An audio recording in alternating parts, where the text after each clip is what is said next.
administración de Gonzalo Hernández Licona, que es el coordinador de Coneval, es egresado es secretario ejecutivo del Consejo Nacional de Evaluación de la Política de Desarrollo Social, Coneval, desde noviembre de 2005, y la función que desempeña es dirigir y coordinar actividades del Consejo, cuyo objeto es evaluar la política, los programas de desarrollo social. Gonzalo es doctorado en la Universidad de Oxford, en Inglaterra, maestría en Essex y licenciatura en el ITAM. Desempeña desde hace varios años sus actividades profesionales, técnicas, ligadas a los temas de evaluación de la política social. Por favor, Gonzalo, tiene la palabra. Gracias, Juan Pablo. También agradecer muchísimo a la organización, agradecer mucho al doctor Vélez, a Arroyo, felicitarlos por este foro que es muy importante para el momento que estamos viviendo en México. La única queja es haber dividido la mesa 2 y la 1, ¿no? Yo entiendo que no todos sabemos de todo, pero cuando hablamos del tema de desarrollo en México, o el tema de seguridad, o el tema de pobreza, que es como el tema de esta mesa, cuando separamos los dos puntos, el tema de crecimiento y desempeño, el tema de equidad, parecería que estamos haciendo lo mismo que hemos venido haciendo por algunos años, y es decir, bueno, la pobreza se combate con programas sociales y política social, y la parte económica es otra cosa. Y me parece que ese es mi punto más importante de este día, y es la siguiente, es que los dos elementos, el tema de crecimiento económico o falta de crecimiento económico, es un ingrediente fundamental para tener una mejor política social. Por lo tanto, los dos elementos tienen que ir necesariamente. Un panorama muy rápido de lo que ya conocemos, pero vale la pena recordar. La siguiente es ¿qué ha pasado con el PIB per cápita en México en los últimos 58, 60 años?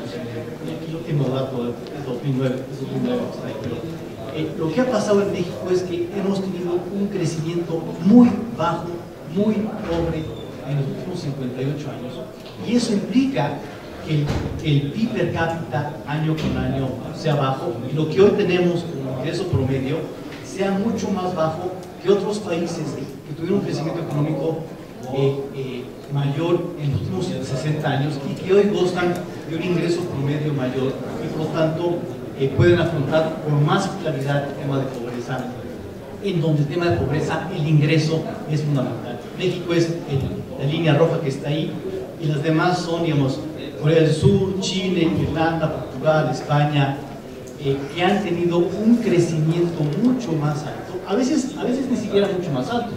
Si en vez de haber crecido al 2% por 60 años, hubiéramos crecido al 3%, un solo punto porcentual más, hoy tendríamos un PIB per cápita casi 60% de que tenemos hoy. Por lo tanto, sí, el crecimiento sostenido es un tema en el que México está tenido desafortunadamente, y que incide en el tema de equidad. Este es un zoom simplemente a lo que la siguiente es un zoom a lo que pasa más recientemente, la caída en 2009, la recuperación en 2010, pero sigue siendo en largo plazo un crecimiento muy bajo per cápita. Ningún país puede reducir la pobreza sistemáticamente si el crecimiento económico no se hace sostenidamente. Y esto impacta el empleo, impacta los salarios. Por ejemplo, esta es la evolución del empleo, la ocupación en general el azul, y luego la ocupación informal la roja y el empleo formal en amarillo. Y el empleo formal, aquí Norma sabe más que yo, pero crece muy lentamente, no es coincidencia, un país que crece lentamente, y más bien la economía informal es la que crece con más aceleradamente. Y luego el reflejo en el salario real. Aquí vemos la reducción del salario en la crisis del 96-95, una recuperación, y luego otra vez una reducción al final de los últimos 2 años, lo cual implica que tampoco el salario ha tenido una evolución sistemáticamente al alza en los últimos 20 años, lo cual hace mucho más difícil una política social efectiva. La siguiente, por favor. Esa es la parte del ingreso. Bueno, la parte de cobertura y calidad de servicios básicos, lo que vemos en el censo, con las encuestas, es que prácticamente en todas las entidades federativas hemos visto un aumento de la cobertura de servicios básicos, ya lo decía Leonardo, en educación, en vivienda, incluso en la derechohabiencia de salud, lo cual pues es una mejor noticia en la parte de coberturas. Sin embargo, lo siguiente, también como decía Leonardo, la parte de calidad es un elemento fundamental. No ha crecido en México a la par de la cobertura, la calidad de los servicios. Y por ejemplo, en educación tenemos ahí, estamos a media tabla en las pruebas PISA de países no miembros de la OECD, lo cual hace un reto importante en materia de educación. En materia de salud, la siguiente, en materia de salud, un ejemplo muy concreto es el siguiente. Afortunadamente, la tasa de mortalidad materna ha bajado de los números que teníamos hace 18 años, pero estamos lejos todavía para cumplir la meta del milenio de 22 muertes por 100.000 niños nacidos vivos. No vamos a cumplir la meta porque el último tramo no hemos hecho lo suficiente en términos de calidad, de acceso a los servicios de salud. Tenemos, como decía Leonardo, un sistema fragmentado. El objetivo no solamente es universalizar los servicios, sino unirlos y que sea un servicio mucho más equitativo para toda la población. Este caso patente de la maternidad materna es un ejemplo de ese tema. Siguiente, por favor. Y bueno, con muchos datos, México es un país desigual, por donde uno lo vea. Hay debates de si la desigualdad bajó un poco en los últimos 10 años por el tema de la educación, en fin, pero ciertamente, por donde uno lo vea, México es un país desigual. Por ejemplo, afortunadamente la prevalencia de desnutrición ha bajado en los niños en México, pero el azul es lo que ha pasado con los niños indígenas, el rojo es el promedio. Entonces todavía la diferencia entre niños indígenas y niños no indígenas es una gran diferencia en México. La siguiente, el tema de género. Qué bueno que ha crecido la participación femenina en altos puestos del 3% al 22% como parte de la Cámara de Senadores, pero lejos de ese 50%, digamos, como un parámetro general. Por lo tanto, la desigualdad en México es amplia, es grande, en la vea.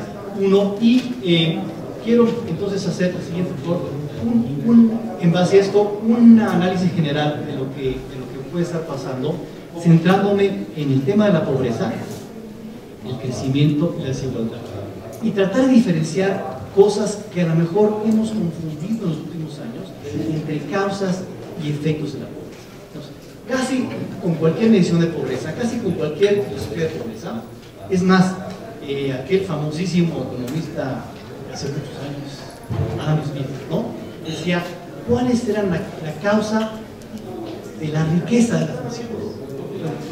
Cuando esas causas de la riqueza de las naciones no están todas, lo que podemos tener es la causa de la pobreza de las naciones. Es decir, las causas de la riqueza, las causas de la pobreza de las naciones tienen que ver con la falta de cobertura y calidad educativa, con la falta de cobertura y calidad de la salud.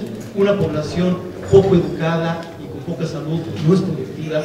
Una población, un país cuya productividad es baja, implica competitividad baja, implica inversión, empleos y salarios que no crecen lo suficiente.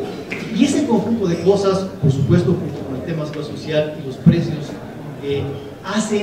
son como las causas generales de cualquier país para que la pobreza o sea alta o no baje lo suficiente.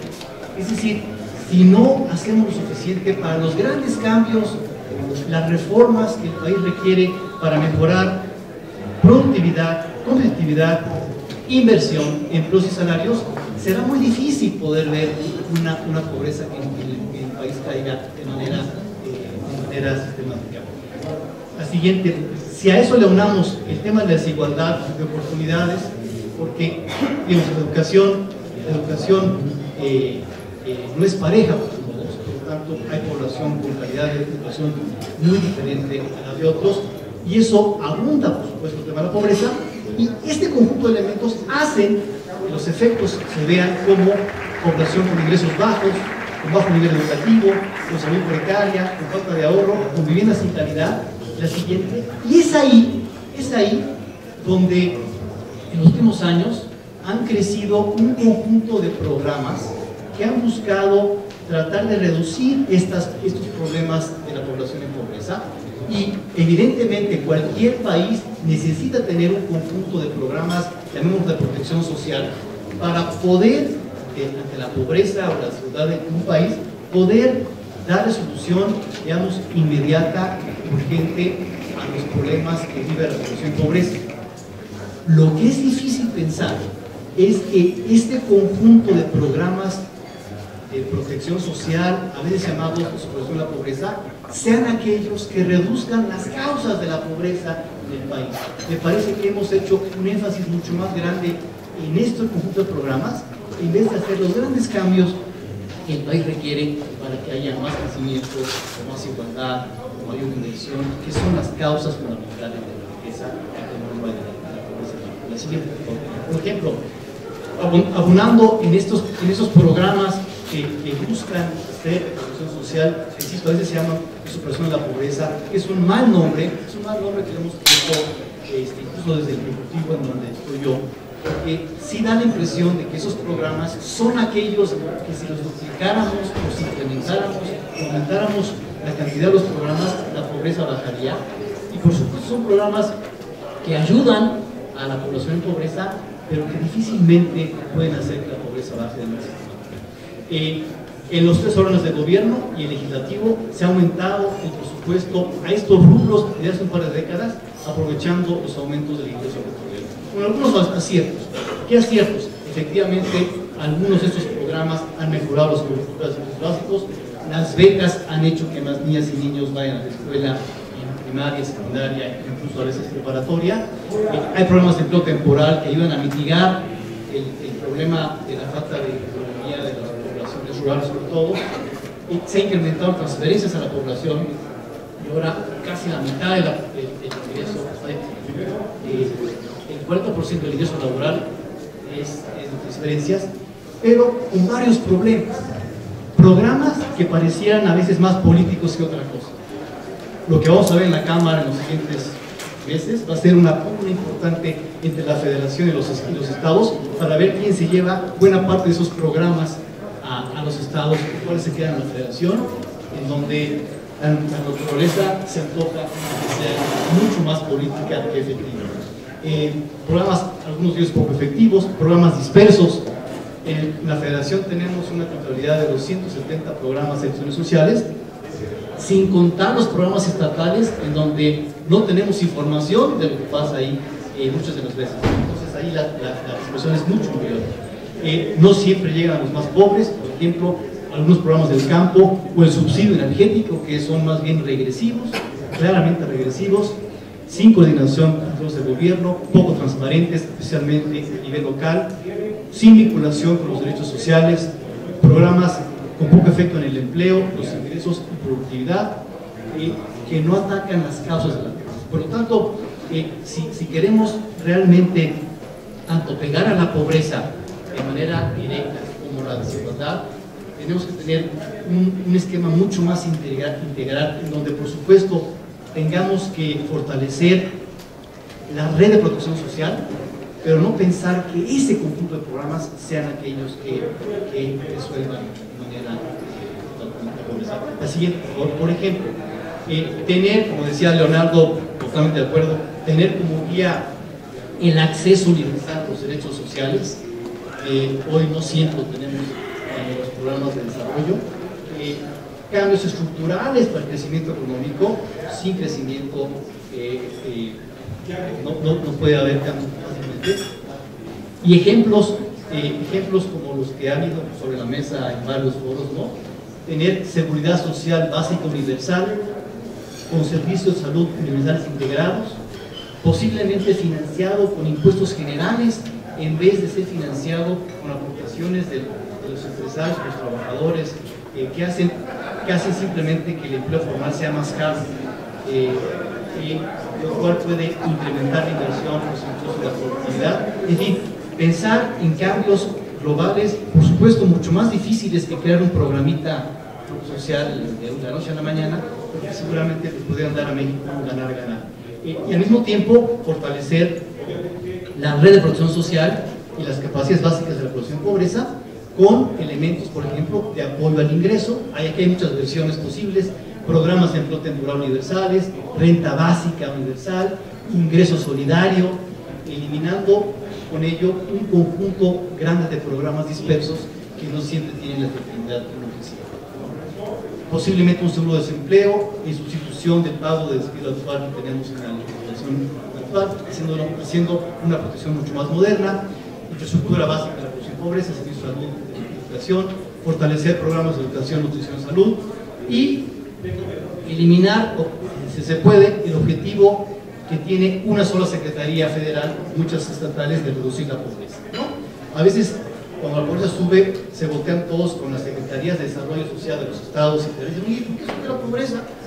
Pues subió porque el empleo cayó. Y lo que yo tengo es un conjunto de programas pequeños que no sustituyen el empleo ni la productividad. Por lo tanto, el tema de la pobreza es un tema de todas las secretarías de Estado a nivel federal y estatal. Y más directamente el tema de desigualdad, ya termino con esta, que queríamos, con todo lo anterior, el tema de la desigualdad tampoco es que se resolviera de manera muy rápida, digamos. Parecería que falta elementos mucho más agresivos. Insisto, estrategias universales, como decía Leonardo, con programas focalizados por un acceso universal a derechos sociales efectivos. Me parece que siempre va a ser importante tener programas focalizados para apoyar la universalidad de los derechos sociales. De otra manera no podremos llegar a esa universalidad. Acciones contra la discriminación, por ejemplo, acciones afirmativas, normas que favorezcan a la población históricamente en desventaja de oportunidades, mayor competencia en mercados, infraestructura, zonas de marginación, política fiscal que llegue más a la población en pobreza, posiblemente repensar la existencia de múltiples instituciones paralelas, el INJUVE, los adultos mayores y un conjunto de instituciones que tenemos ahí, que están hechas para tratar de solventar los problemas de las secretarías de Estado por no llegar a esa población.